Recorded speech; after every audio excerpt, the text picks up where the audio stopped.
இந்த நாளுக்கான வாக்குத்தத்தம் நீதிமொழிகளின் புத்தகம் 19ஆம் அதிகாரம் 21ஆம் வசனம். மனுஷனுடைய இருதயத்தின் எண்ணங்கள் அநேகம், ஆனாலும் கர்த்தருடைய யோசனையே நிலை நிற்கும்.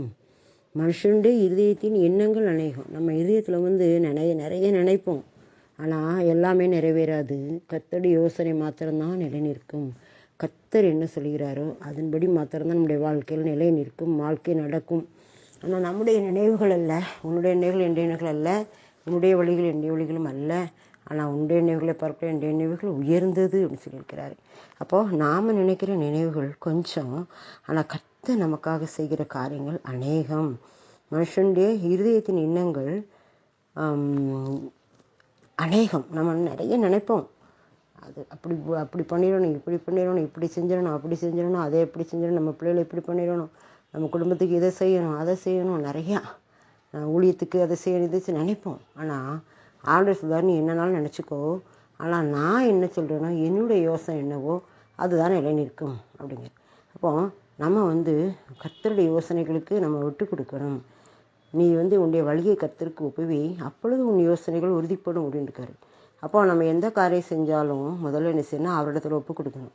ஆண்டவரே, நம்முடைய யோசனை வரும்லா, எண்ணங்கள் வரும்லா, அப்போ நாம் என்ன செய்யணும், நம்ம சுயமாக அதை என்ன செய்யக்கூடாது, பிளான் பண்ணி செய்யக்கூடாது, அதை கர்த்தரிடத்தில் ஒப்படைக்கணும். ஆண்டவரே, நான் இப்படி நினைக்கிறேன், இப்படி யோசிக்கிறேன், இது சரியாக தரேன்னு தெரியலை, இந்த காரியத்தை நீங்கள் எனக்கு முன்னால் நடத்தி தாங்க, அதை நீங்கள் செம்மையாக நடத்தும்போது நான் அது உண்மைய வழி என்று தெரிந்து கொள்ளுவேன் என்று சொல்லி நம்ம ஒப்பு கொடுக்கணும்.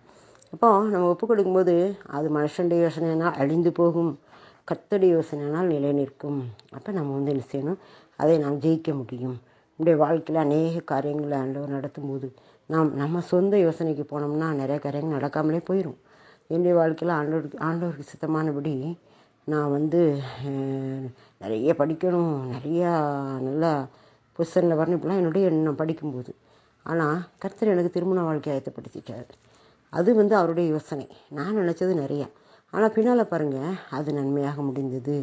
அவர் அவருடைய திட்டத்துக்கு பயன்படுத்தி அவருடைய விருப்பத்தை, அவருடைய திட்டத்தை என் மூலமாக நிறைவேற்றினார். அதே மாதிரி என்னுடைய விருப்பத்தையும் அவர் நிறைவேற்றினார்.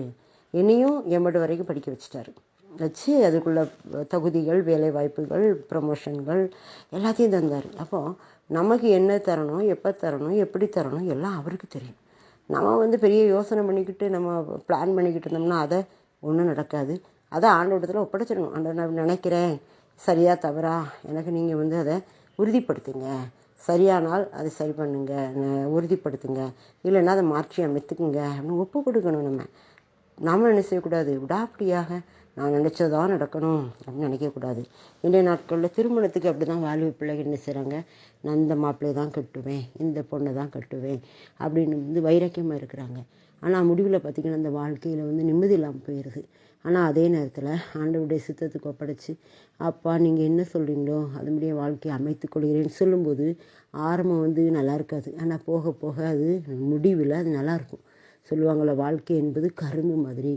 கரும்பில் நுனிக்கரும்பு இனிக்காது, அடிக்கரும்பு தான் இனிக்கும். ஆனால் வாழ்க்கை முதல்ல நல்லா இருக்காது, போக போக அது இனிமையாக இருக்கும் அப்படிம்பாங்க.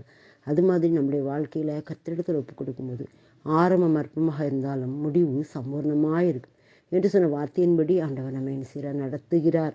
நம்முடைய வாழ்க்கையில் நம்ம வேத புத்தகத்தில் பார்த்தோன்னா ஆபிரகாமுடைய வாழ்க்கை, ஈசாக்குடைய வாழ்க்கை, யாக்கோபினுடைய வாழ்க்கை, யோசேப்பினுடைய வாழ்க்கை, மோசேயுடைய வாழ்க்கை எல்லாம் ஆரம்பத்தில் அற்பமாக தான் இருந்துச்சு, ஆனால் முடிவில் மகிமையாக மாற்றினார். எஸ்தருடைய வாழ்க்கை ஆரம்பத்தில் அற்பமாக இருந்துச்சு. இப்போ நம்முடைய வாழ்க்கையை நம்ம கர்த்தரிடத்தில் ஒப்பு கொடுக்கும்போது தாவீதுடைய வாழ்க்கை அப்படித்தான். ஆரம்பம் அற்பமாக இருந்தால் முடிவு சம்பன்னமாக விளங்கும்னு சொன்ன வார்த்தையை நிறைவேற்றி கொடுத்தார். நம்முடைய வாழ்க்கையில் நாம் ஒப்பு கொடுப்போம். ஆண்டவர் நிச்சயமாகவே நம்முடைய வாழ்க்கையில் செய்வார், ஆசீர்வாதத்தை தருவார். பொறுமையாக காத்திருந்து ஆசீர்வாதத்தை சுதந்திரித்து கொள்ளுவோம். நம்முடைய திட்டம் அல்ல, நம்முடைய யோசனைகள் அல்ல, கர்த்தருடைய யோசனையை நிலை நிற்கும் என்ற வார்த்தைக்கு நாம் செவி கொடுப்போம். எதுவானாலும் ஆண்டவரிடத்தில் சொல்லி ஜெபிக்கும்போது அவர் நடத்தி காட்டினா நன்மை, நடத்தலனாலும் நன்மை அப்படின்னு சொல்லி ஒப்பு கொடுத்து ஜெபிக்கும்போது அது நமக்கு ஆசீர்வாதம். அந்த அனுபவத்தை நாம் என்ன செய்ய வேண்டும், பெற்றுக்கொள்ள வேண்டும். நம்முடைய வாழ்க்கையில் ஒவ்வொரு விசுவாச பிள்ளைகளும் இந்த மாதிரி ஆண்டவருடைய பாதத்துக்கு வரணும். அவசரப்படக்கூடாது, நிதானத்தை இழந்துடக்கூடாது. எதனாலும் அவருடைய பாதத்தில் காத்திருந்து நம்ம ஜெபிக்கணும். அப்படி ஜெபிக்கும்போது நன்மையாக தருவார். நமக்கு நடக்கணுன்னே நம்ம அவசரப்பட்டு என்ன செய்யக்கூடாது, வார்த்தைகளை விட்டுறக்கூடாது.